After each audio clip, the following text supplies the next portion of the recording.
Eu sou Roberto de Farias e esse aqui é o Fantástico Mundo dos Arquétipos, e no vídeo de hoje vamos falar do arquétipo do livre-arbítrio em sua dualidade.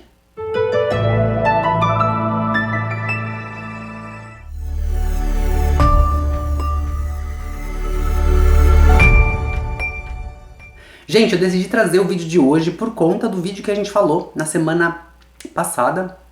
Ele vai estar aparecendo aqui em cima, aqui, eu acho. Pra quem não acompanhou, pode clicar aqui nesse card que tá aparecendo aí pra poder voltar lá, assistir e entender o que a gente vai falar aqui hoje. Surgiram algumas dúvidas e eu acredito que são dúvidas bem pertinentes. Realmente, como eu já disse antes, pra gente que conhece, que tem o conhecimento, o conteúdo, é tão óbvio e a gente acaba não percebendo que é uma informação importante. É por isso que a participação de vocês aqui no canal é muito importante, para que eu saiba o que está se passando na cabeça de vocês, para que eu possa trazer conteúdo relativo e de importância para vocês. Relativo ao conteúdo que nós estamos discutindo aqui. E aí surgiram algumas dúvidas em relação ao livre-arbítrio, alguns comentários muito pertinentes, e eu percebi a dúvida e eu decidi falar mais um pouquinho sobre isso, e aí eu trouxe hoje para você o livre-arbítrio na sua dualidade. Lembra que todo arquétipo tem uma dualidade? Ele tem o seu lado luz e o seu lado sombra? Pois é, o livre-arbítrio, ele também é um arquétipo. Quando a gente fala a palavra livre-arbítrio, já vem automaticamente na cabeça da gente o arquétipo de liberdade de tomadas de atitudes, né? Então você, teoricamente, você poderia tomar atitudes, qualquer atitude na tua vida, sem interferência de ninguém. Então, na prática, isso também funciona. E aí, como tem essa coisa de, teoricamente, na prática, a gente precisa trazer esse problema à luz, entender que ele existe, para poder solucionar ele na cabeça de quem ainda está com essa dúvida. Na verdade, gente, é assim. O livre-arbítrio existe e não existe. Ele tem suas duas polaridades lá, positivo e negativo, ser e não ser, a sua dualidade existe por completo. Lembrando que sem a dualidade, nada existe. Não há vida, não há arquétipos, não há nada. A gente precisa da dualidade para poder existir, para poder viver, para poder ter essa existência aqui no planeta. Inclusive o próprio planeta por si só, né? Então, o livre-arbítrio não é diferente. Ele também traz essa polaridade, essas extremidades aí. E para que fique um pouco mais fácil de entender, a gente vai falar assim, ó. Qual é a polaridade do livre-arbítrio no ser? Então, nós como seres humanos, né, nós temos a liberdade de tomar atitudes, de falar coisas, de agir como nós queremos. É claro que tudo isso deve ser pensado, planificado, planejado, antes de ser dito, antes de tomar uma atitude, para que a gente não entre naquele... Se a gente olhar lá atrás no vídeo que eu falei, vai aparecer aqui em cima agora, sobre o ego, o id, lembra que se o id estiver descontrolado a pessoa se torna um idiota? Então, se a gente parar para pensar nisso, todas as nossas atitudes, tudo aquilo que a gente vai falar, tudo aquilo que a gente vai fazer, tem que estar relacionado com o id, né? Para que, se o id estiver controlado pelo ego, a gente consegue tomar atitudes boas sem ter preocupação com a moral, com a sociedade, né?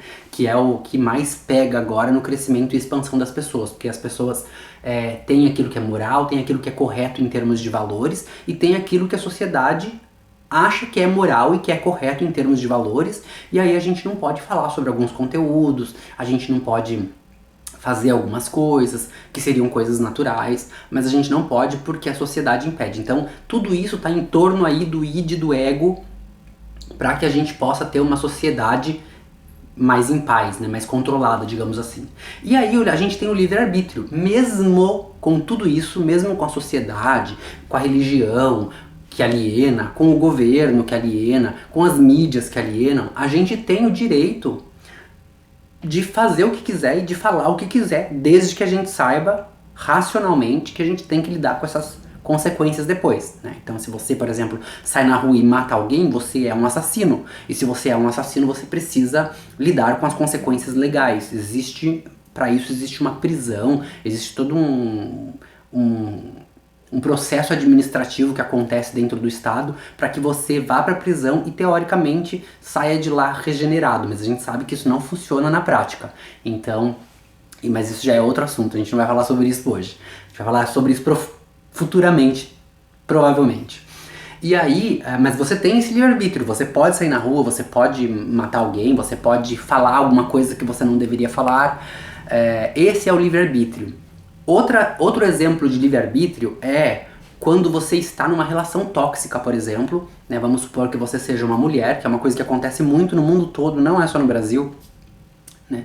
Onde você é uma mulher, você vive debaixo de um teto com um cara que é completamente machista ou misógino e que ganhou talvez mais poder nos últimos anos por conta de um discurso que se torna repetitivo em torno da misoginia, do machismo, né? E aí esse cara ele acaba se tornando mais agressivo porque ele se vê representado muitas vezes por pessoas de poder, e essas pessoas se tornam agressivas achando que por ter um exemplo, né, um arquétipo de poder que faz a mesma coisa, eles também fazem, e aí acabam judiando da mulher, batendo na mulher, batendo nos filhos, muitas vezes matando a mulher, porque a mulher, isso é uma coisa muito comum, por mais que você não acredite, os homens que têm esse comportamento machista e misógino, eles geralmente acreditam que a esposa e os filhos pertencem a ele. Ele objetifica essas pessoas na vida dele, como se fossem coisas.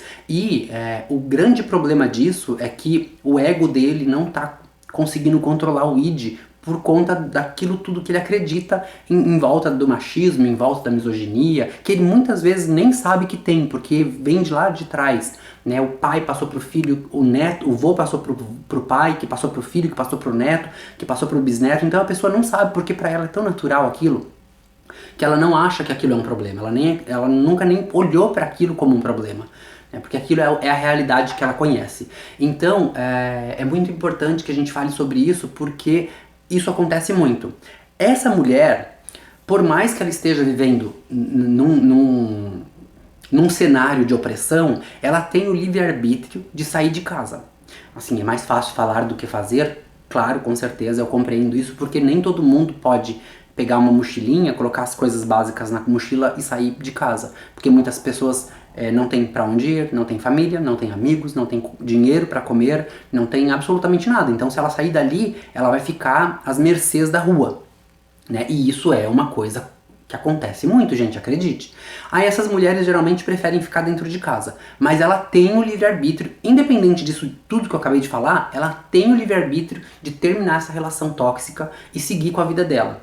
Né? É claro que aí vai entrar todo um processo administrativo dentro do Estado para poder falar, discutir se ela tem filhos ou não, se vai ficar com o pai, se vai ficar com ela, com quem que vai ficar a guarda.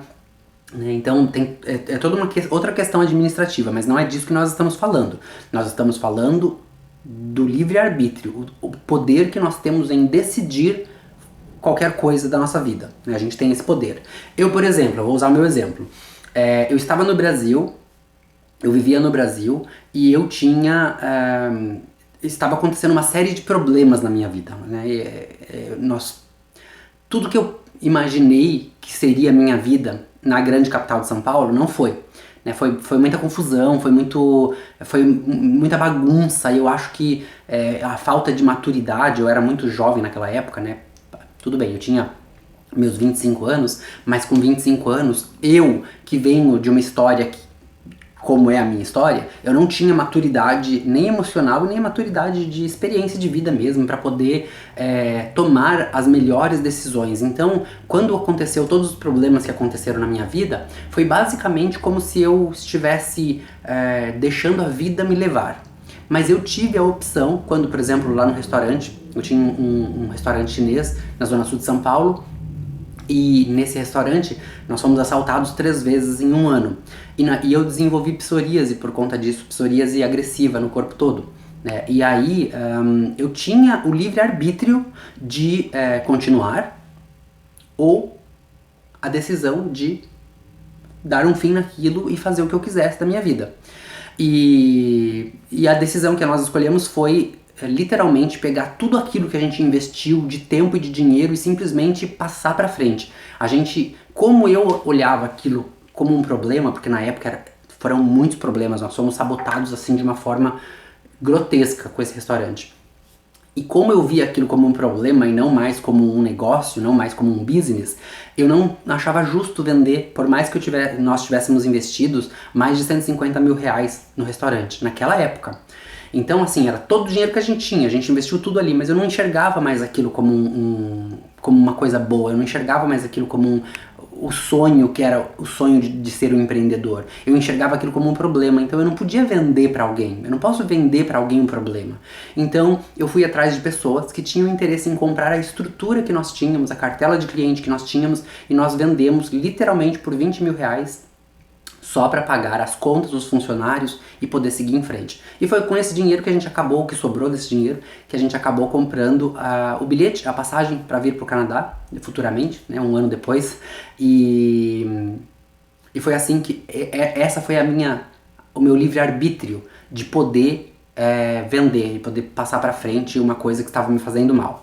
Né? Mas eu não vendi o negócio, né? Eu praticamente dei, né? Para quem só fazer as contas, né? Você gastou 150 e deu por 20, então você deu mesmo, né? Você só estava pagando pelo material, pela estrutura, enfim.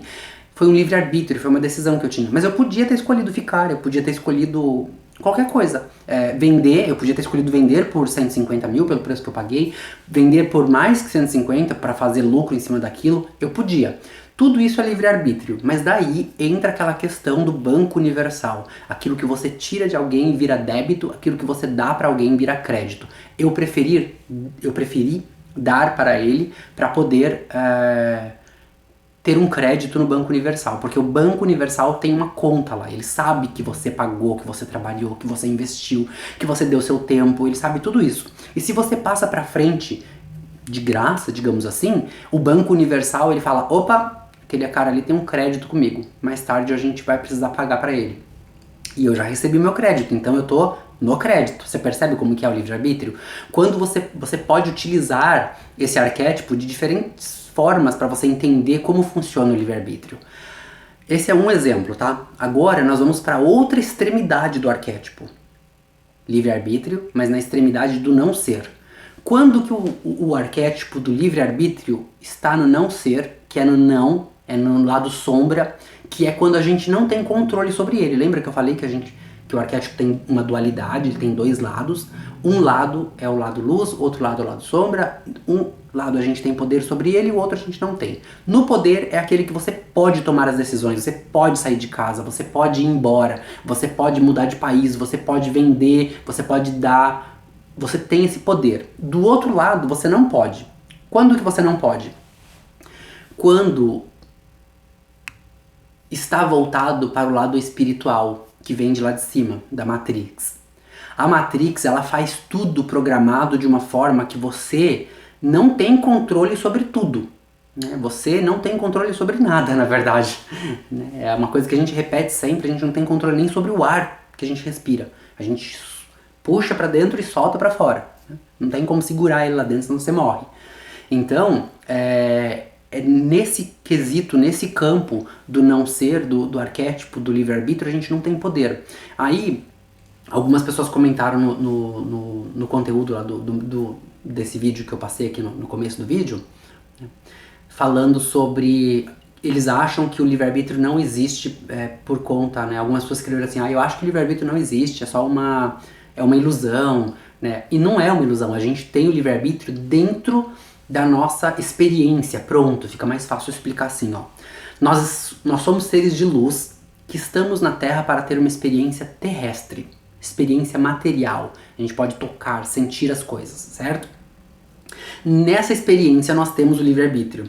Nós podemos escolher se a gente vai procurar um emprego amanhã, se a gente vai sair do emprego porque o emprego não está nos fazendo feliz. Nós temos o livre-arbítrio de dizer, olha, essa relação não está funcionando mais, eu vou terminar porque eu não estou me sentindo feliz e a minha infelicidade está refletindo na tua felicidade. Então, para que nós dois possamos ter uma possibilidade de sermos felizes no futuro, é melhor que a gente termine. São livre-arbítrios, você tem esse poder.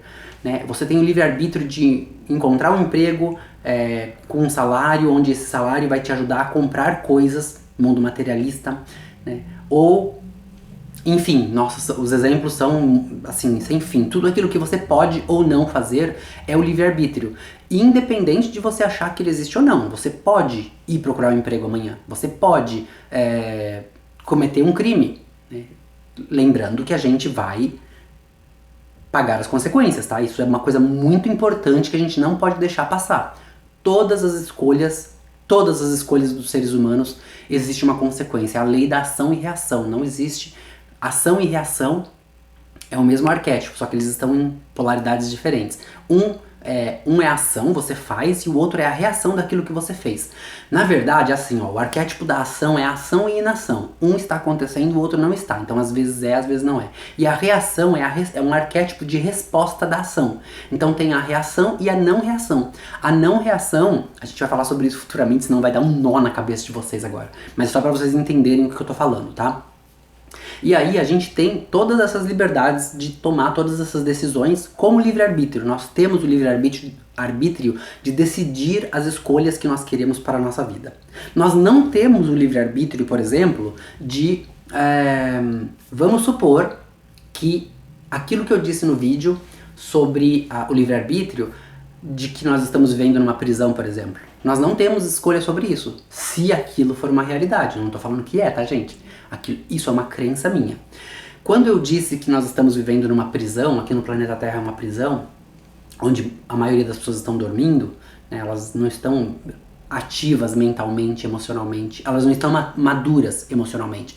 Quando eu disse isso, despertou alguns comentários dizendo que isso vem de religião, porque religião é uma coisa que pune, né? Teoricamente nós temos um Deus vingativo, um Deus que pune tudo, e não é bem assim. Concordo que a religião tem esse lado, mas a prisão não tem nada a ver com religião, tá? A prisão tem a ver com estabelecimento de ordem.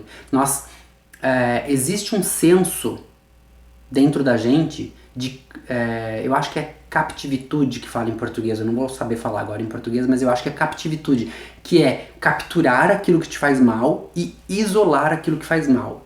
Esse senso, gente, ele é um arquétipo tão profundo que ele é usado na medicina, ele é usado na sociedade, ele é usado na religião. Então você percebe que esse senso é um arquétipo que não é arquétipo, que não está ligado para a religião. Então aquela analogia que eu fiz de que nós estamos vivendo numa prisão é uma analogia que vem do arquétipo que fala de captivitude, eu acho que é. Que você captura aquilo que te faz mal, isola ele para poder eliminar o problema. Né? Muitas vezes você consegue controlar o problema. Por exemplo, na medicina, eles vão isolar a célula doente, vão cuidar dela, e aí depois ela fica boa e volta, se estabelece dentro do corpo, ela desaparece dentro do corpo, ela fica homogeneizada, igual todo mundo. Né? Então quando você tem um corte, um machucado, você cuida dele com remédio e com amor, e aí quando você cuida daquilo e ele volta ao normal, você nem percebe mais que estava lá, some, desaparece. Então, no máximo que vai ter é uma cicatriz depois. Mas o problema desapareceu. Isso na saúde. Na religião, eles capturam a pessoa, captura entre aspas, né? Levam a pessoa para a igreja, aí a pessoa descobre que ela tá fazendo algo errado, ela é tratada ali psicologicamente e ela volta para a sociedade como um ser que encontrou Deus e que agora ela pode estar inserida na sociedade novamente. Na prisão é a mesma coisa. Falando da religião, a gente também pode usar religião e psicologia, porque a psicologia faz a mesma coisa, mas muito mais eficiente, é claro, né? Porque a psicologia ela é neutra, deveria ser neutra dentro de todos os aspectos. Então, quando você procura um psicólogo porque você sabe que tem um problema na tua vida, o psicólogo vai isolar esse problema, cuidar desse problema e depois você pode ser inserido na sociedade novamente. Você percebe? E dentro da sociedade. Dentro da sociedade, às vezes some, gente. Dentro da sociedade, a gente tem a prisão, que é quando o cara cometeu um crime, seja lá qual crime foi, então ele vai pra prisão, porque ele vai ser isolado, e lá dentro ele teoricamente seria regenerado, restaurado, para que ele possa voltar para a sociedade. A gente já sabe que esse esquema da sociedade, a prisão na sociedade, é falho aqui no planeta Terra, ele não funciona. Mas quando você olha por todos esses ângulos que eu acabei de falar, a prisão, a medicina, psicologia, a religião, você percebe que é um arquétipo que funciona para isolar e resolver qualquer problema no mundo, na vida, no universo. Isso é algo que já vem de fora. A gente nem sabe que a gente faz porque está lá dentro. É um arquétipo que está enraizado dentro das entranhas do ser humano. Então a gente não consegue não usar isso como referência. Né? Então por isso que eu acredito, é uma crença de novo, que nós estamos vivendo numa prisão. Não tem nada a ver com a religião. Tem a ver com estabelecimento de ordem. Por isso que eu usei aquela analogia aqui. Se isso aqui for uma prisão e nós fizermos algo de errado lá, a gente vai voltar pra cá quantas vezes forem necessárias. E não adianta a gente querer se matar, a gente querer se suicidar, porque o sistema, ele é inteligente, gente. É ele que criou a gente. Então, se o sistema sabe que a gente fez tal coisa, a gente tem que vir pra cá. O sistema sabe que a gente se matou, ele arranca os nossos braços. A gente se matou de novo porque a gente pulou de um prédio, ele arranca as nossas pernas. A gente encontrou uma maneira de novo de se matar, porque é muito fácil, a gente só precisa usar a cabeça, ele tira o nosso movimento e daí você só fica lúcido. E muitas vezes nem lúcido você não fica. Porque existe, aí vai entrar numa outra, é por isso que eu acredito nisso, é porque quando a gente fala sobre um assunto, a gente acaba indo muito fundo e tem coisas que eu não posso falar aqui ainda. Mas existe a conversa telepática. Olha pra você ver como o negócio vai ficando cada vez mais profundo. A conversa telepática é aquilo que quando você pensa uma coisa, o outro também pensa, aquele que está perto de você. E aí existe toda uma, é claro, né, que a gente vai discutir sobre isso detalhadamente no futuro, mas existe toda uma questão de espaço, né? As pessoas que estão com você dentro de mais ou menos de 5 a 10 metros, elas são capazes de absorver a tua energia, a tua aura, né? A tua aura interfere na aura das outras pessoas. E quando você vem pra Terra, você não pode se mexer, você não pode andar, você não tem braços, você não tem pernas, você tá lá na cama, mas você está com a mente ativa, você ainda tem o poder de pensar. Então você tem o poder de influenciar as pessoas que estão ao teu redor, de tirar a tua vida. Então o que o sistema faz? Nesse caso, em último caso, crenças minhas, tá, gente? Com o tempo vocês vão entender por que eu acredito nisso. O sistema tira o poder de pensar da pessoa. Então a pessoa vem no estado vegetativo e vive o tempo que ela deveria viver dentro de uma prisão e depois a gente volta para o nosso lar e está restaurado. Mas a gente tem que cumprir. Lembra que eu falei? É uma coisa muito, muito forte isso, ó. O arquétipo do pagar. Ninguém levanta da mesa sem pagar a conta. Por isso que a gente tem que pensar 2 vezes antes de fazer o mal para alguém. Você não vai levantar dessa mesa sem pagar a tua conta. Você pediu um prato de vingança, você vai pagar pelo prato de vingança. E assim por diante. É muito importante a gente ter isso na cabeça, tá? Porque a gente tem que entender que nós estamos aqui para sermos seres em expansão. Seres que estão aqui para ser regenerados. E quanto mais cedo a gente aprender que a gente precisa de regeneração, que a gente precisa de amor, que a gente precisa atuar no nosso ser, na nossa luz, mais cedo a gente vai aprender o que a gente precisa aprender, volta para casa e lá a gente vai ter uma vida plena, próspera, completa, que é o que a gente procura aqui. E aqui a gente não vai ter em sua totalidade, porque tem o arquétipo da dualidade. Você percebe? Então, tudo isso que eu falei agora, pra gente poder entender que o livre-arbítrio, ele existe em 2 dualidades diferentes, em uma dualidade com 2 polaridades diferentes.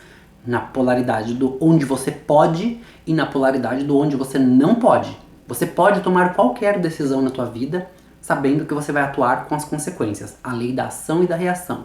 Você não pode algumas coisas que são do mundo espiritual até por desconhecimento. A gente não conhece necessariamente, por mais que a gente especule muitas coisas, a gente não conhece tudo o que eles estão dizendo. Né, tudo o que se sabe, tudo o que é, na verdade. A gente só sabe aqui aquilo que já foi vivido, que foi documentado, que foi falado, e aquilo que quando a gente faz a reunião de mestres, lembra que eu falei sobre isso? Napoleão Hill fala sobre isso no livro A Lei do Triunfo, tem um capítulo só sobre isso. E ele fala lá do encontro de mentes de mestres, que é quando você sabe que outras pessoas estão no caminho da expansão de consciência, e aí você chama essas pessoas e juntos ali vocês vão discutir problemas e o universo vai mandar as respostas para vocês. Essas respostas vêm da onde? De pessoas que já viveram, de pessoas que já passaram pelo problema, de pessoas que documentaram, que falaram sobre isso. Quando a gente está pensando, a gente já está vibrando. Mas quando a gente fala, a vibração é muito maior. É o verbo falar, é o mesmo que o verbo criar. Quando você fala, você está criando, você está dando vida a um pensamento. Primeiro você pensa, depois você fala. Então falar é muito forte. Fazer é o terceiro verbo, é mais forte do que falar. Você percebe? Existe uma escala, uma escada. Pensar, falar, fazer, vai ficando cada vez mais forte. E se você sobe esses degraus, você vai perceber que você chega à materialização. E quando você passa da materialização, você vai saber que você se encontrou com o todo. E aí você se torna parte do todo e todo o resto não importa mais. Lembra que a gente fala muito sobre isso, de que o passado só serve como referência? O passado só serve como referência porque a gente já aprendeu. A gente não vai viver mais nele. A mesma coisa nessa escada que a gente tem que subir para poder chegar e se encontrar com o todo. Nós estamos muito apegados ainda à matéria, então quando a gente pensa nisso, a gente fala assim, ah não, mas eu quero ter um carro, casa, apartamento, um iate, eu quero ter uma mansão, eu quero ter uma ilha, eu quero ter... A gente quer ter, né? Porque a gente está apegado na matéria. Aí, mesmo as pessoas que falam, não, eu não sou materialista, né? A gente é materialista, porque você pode não ter a ambição, e isso é um problema. A gente pode não ter a ambição de ter uma ilha, a gente pode não ter a ambição de ter um carro de luxo, mas a gente sempre tem que ter alguma coisa, né? A gente sempre tem que ter alguma coisa. Uma roupa nova, uma roupa da moda, isso faz parte do materialismo. Quando a gente se encontra com o todo, que a gente se transforma parte do todo, na expansão, depois que você já expandiu, você não quer mais ter nada, porque agora você já é tudo. Então, isso é uma coisa que a gente vai aprender com o tempo, a gente vai discutir sobre isso, a gente vai chegar lá em cima, e quando a gente chegar lá em cima, eu acredito que todo mundo vai estar preparado para uma vida muito mais plena, muito mais abundante, sem a necessidade de pensar em tudo aquilo que a gente já falou no passado, porque vai ser algo tão natural e tão maravilhoso e tão próspero e abundante que vai fazer com que a gente não pense mais no passado, né? Por pior ou melhor que o passado tenha sido, a gente não consegue pensar mais, porque a gente evoluiu tanto a ponto de entender que tudo que existe no mundo existe por uma razão. Tudo o que existe no mundo existe por uma razão. A gente não tem o poder sobre as coisas justamente por conta disso. O sistema, ele é muito... A Matrix, ela é muito inteligente a ponto de saber o que o planeta precisa e não necessariamente somente o planeta, mas do universo em geral, e todos os planetas e todas as galáxias, o multiverso, né? A Matrix sabe onde colocar cada coisinha, por que colocar cada coisinha, e olha gente, quando a gente não interfere na natureza, ela funciona. Percebam aí o que aconteceu na quarentena.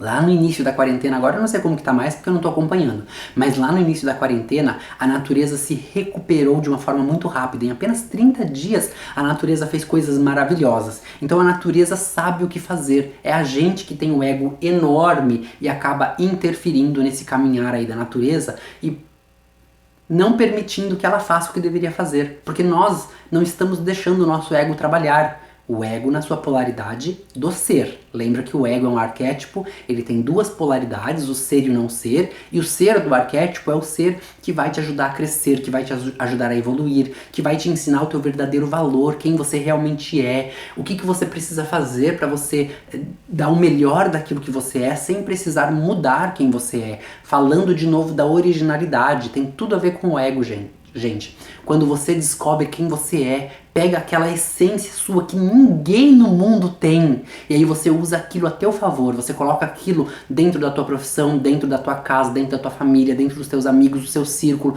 e você vê que por conta de você ser quem você é, original, como você é, as pessoas vão te amar, porque você não precisa usar máscara. Quem não te ama, não te ama, problema deles. Vai sempre ter essa dualidade. Alguns amam, alguns odeiam. E tá tudo bem, porque isso é um direito deles, é o livre-arbítrio. A gente tem essa coisa de achar que o fulano não gosta de mim, eu vou mudar. E aí a gente tá fazendo algo errado, porque você tá tentando mudar aquilo que é teu, único, especial, a tua identidade, a tua energia. A gente não pode mudar isso. A gente tem o livre-arbítrio de escolher sermos quem somos, florirmos, ser felizes, independente de quem quer que sejamos, independente de onde quer que estejamos, independente de com quem vivamos, né? Não importa.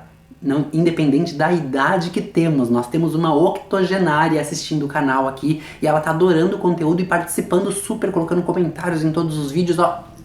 A senhora não falou o nome da senhora ainda, deixa nos comentários, mas eu já te deixo um beijo desde já, porque é muito importante saber que existem pessoas evoluindo em todas as fases da vida delas, ou pelo menos querendo evoluir, né? Não necessariamente que elas estão evoluindo, mas estão querendo evoluir. E o simples fato da gente querer evoluir, querer melhorar como ser humano, ou mesmo como financeiramente, porque para você evoluir financeiramente, você tem que ser uma pessoa próspera. E para ser uma pessoa próspera, você tem que estar dentro do seu ser, né? Dentro da sua dualidade positiva. Gente, o vídeo de hoje era sobre isso. Eu espero que você tenha gostado. Eu tenho que correr aqui agora porque o timer tá me avisando ali que vai acabar o tempo. Mas essa foi mais uma aulinha pra gente poder entender um pouquinho a diferença, a dualidade do arquétipo livre-arbítrio. Ele existe e não existe. Ele é e não é. Porque como todo arquétipo, ele tem a sua dualidade. Termino o vídeo por aqui. Deixo um beijo no coração de cada um de vocês, lembrando que o que você sabe é uma gota e aquilo que você decide ignorar é o oceano. A gente se vê no próximo vídeo. Até lá! A marca Roberto de Farias, logotipo com arquétipos, está mudando. Seu visual será logotipo com arquétipos. Todo o conteúdo é de acordo com as especificações do Instituto Nacional de Propriedade Industrial. O branding é necessário para a gestão e atualização da marca. Menos poluição visual e mais comunicação para você. E você, já atualizou sua marca? Acesse agora mesmo as plataformas virtuais e confira o novo conteúdo.